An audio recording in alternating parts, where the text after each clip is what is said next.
People reveal the scariest thing that has woken them up. Was woken at 3 a.m. by a drunk man trying to open the external door into my room. It's not something you expect to happen when you live out of town, surrounded by paddocks. Oh, and there was also the time I woke up to a possum on my side table.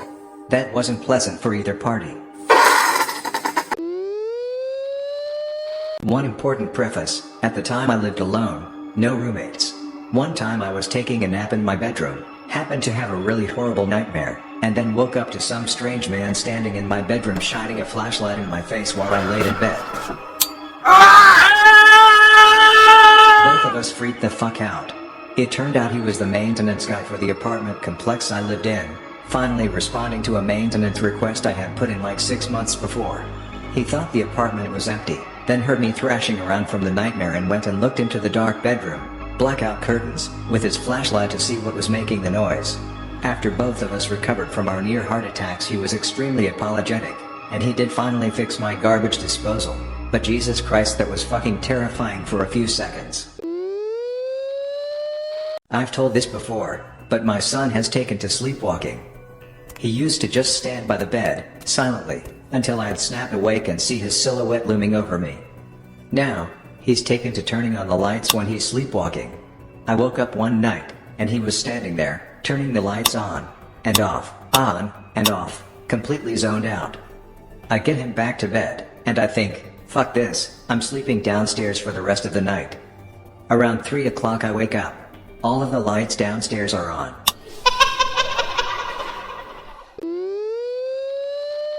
Anyone here have one of those robotic vacuums? When the power goes out, those fuckers start wandering around lost, bumping into shit. Absolutely terrifying thing to be woken up by at 3 in the morning.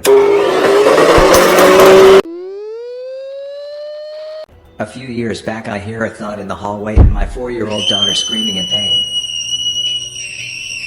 She had fallen and gotten a small but deep cut just above her left eyebrow. When I got out to the hallway, her face, hands and pajamas were covered in blood and she was holding her hands against her face. I thought she lost her eye. A quick trip to the ER for a couple of stitches and she was right as rain, but I gained almost all of my gray hair that night.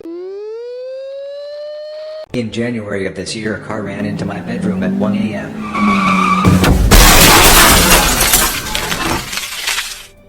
Those asking for more info. Basically, I had just gotten home from visiting my parents and I went to bed around 12:30 a.m. At 1:04 a.m. a car ran into my bedroom/connected half bathroom. My bathroom is about 3 square feet, so that was completely destroyed and the car was partially in my room also. My roommate and I went outside after calling 911 to search for the driver. Thankfully he was okay. He was laying on the ground about 20 feet away from a car. He had emptied beer cans in his car and pill bottles. He told us he was 25, but we soon found out from police he was 19. I still can't use my bathroom after 10 p.m. because it makes me nervous. He'll be fine eventually, I just need to get used to it. My buddy and I were camping and saw a bear, so we decided to sleep in his car. I was still worried about the bear, so it took forever to fall asleep.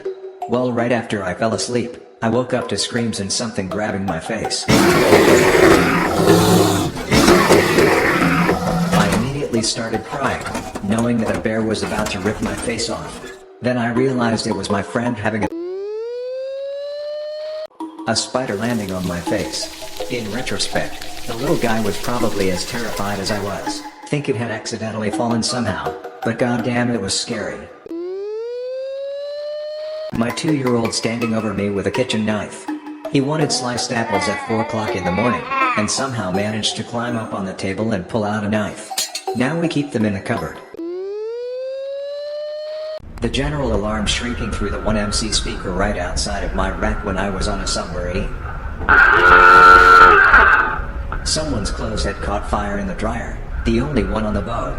I was deep asleep and woke up confused as I've woken up several times to the sound of tornado sirens going off in the middle of the day. They test them on the first Wednesday of every month, but when they wake you up your first thought isn't what day it is. Actually just happened last week. Woke up to my dog growling and someone was shining a light into my window at 2 a.m. I was super out of it and trying to process what was going on since the light was coming from someone in my fenced-in backyard. Then my dog barked loud and the person ran away. I was maybe 5 years old. Woke up to someone banging on the back door followed by gunshots as they entered the house. It was my ex-stepdad. He'd come to try to kill my mother. Thank God he was unsuccessful. Edit. She had been having a bad feeling for a few weeks and that kept getting worse and worse. They were so bad the day of that she asked a real close male friend if he would crash on the couch that night. Psycho X comes in. Gunshots. Male friend shot in the leg. X then proceeds to bite off male friend's ear all while mom is beating the guy with a kitchen chair. I honestly don't know what made him give up and leave. Maybe the hurt back and bleeding head from said chair? 30 years later I realize I never asked that question. Anyway, all this happened while I was hiding under covers in my bed one room away. I just called mom to ask because I was really curious. She said he was stumbling around out of it from the chair hitting him over and over in the head, so when he was close enough to the front door she shoved him out of it and locked. Sleep paralysis. You wake up, but not really. You watch someone coming towards you. You can't move though. You can't scream. You just watch him come at you. One time my son woke me in the middle of the night, crawling into my bed and telling me a man was bothering him. I usually try to go banish the monsters in his room so he can go back to sleep in there, so I went and admonished the air, leave my son alone. This isn't your place. This time my son wanted to stay in my room and not go back to his own bed, so I made room for him and moved over to the edge of my bed and fell back asleep. About 30 minutes later, I had a frightening lucid dream that this tall, shrouded man was at the side of my bed and started jabbing at my side, telling me that I interrupted his fun, and now he was going to bother me. I couldn't move and I just had to put up with it until I was able to get my dream life willpower to focus and let me move out. When I was in college, I woke up with a man on top of me. We had been texting earlier in the day and planned to meet up, but it got late so I went home and went to sleep. He was angry that I stood him up, so he climbed my balcony and started fooling around with me in my sleep. It was the worst way to wake up. Fell asleep on my arm once when I was 13. Woke up because I couldn't feel it in the dark of my room, illuminated only by faint moonlight. I saw an arm on my pillow. It was my arm, of course, but since I had zero feeling of it, I freaked out for like 30 seconds because I thought it had fallen off in the middle of the night. I calmed down and then I jerked off with it. The scariest/worst thing was when I woke up to my bed and pillow being on fire after I accidentally fell asleep with a candle burning. I was reading, and dropped off. I was lucky enough to have several bottles of water nearby, and was able to put it out, but it was a terrifying way to wake up. Woman screaming for her life. Luckily for her, it was a big apartment complex and about 30 people got outside before they could shove her in the trunk. Her head was wrapped up in a duct tape mask. It was all quite fucked up. My husband put on Insidious, then left the room. I woke up to the screechy loud violins and I was so startled I literally fell out of bed.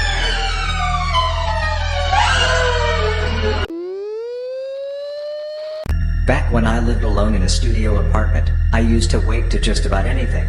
Never woke up more terrified than the night when I woke up to the sound of my toilet flushing. To this day I can only assume that a ghost just couldn't hold it anymore. My dad started screaming my name. It completely freaked me out. And I could hear it was coming from his room across the hallway. It sounded as if I was in hell and there was giant echo. I was scared as hell. 5 minutes later I gained bravery and went to him and saw my mom broke her arm. Woke up to the sound of breaking glass as someone broke into my house. Woke my wife, called 911, locked the bedroom door. Had a large window that we could easily exit the house through, but saw another person waiting outside this window waiting to be let in the front door. Cops responded amazingly fast and caught 2 out of the 3 burglars and recovered all but 1 item stolen. But my heart didn't slow down for another 4 or 5 hours. I was in college and shared a bedroom with one of my roommates. I woke up to my covers being dragged off me, which was scary enough before I realized what happened, but I turned over to see my roommate wrapped in my blanket. I said, "Lauren, what the fuck?" And she just sat up and yelled, "He told me to do it." pointing to the dark, empty corner of our bedroom. I couldn't fall back asleep. This happened a few years back. I was about 14. My parents were out of the country for 2 weeks and I was home alone. My parents owned a 3-family house. We lived on the 3rd floor and we rented the other 2 floors. One night I woke up, 1:30 a.m., to my phone ringing and the sounds of police sirens and an ambulance outside my house.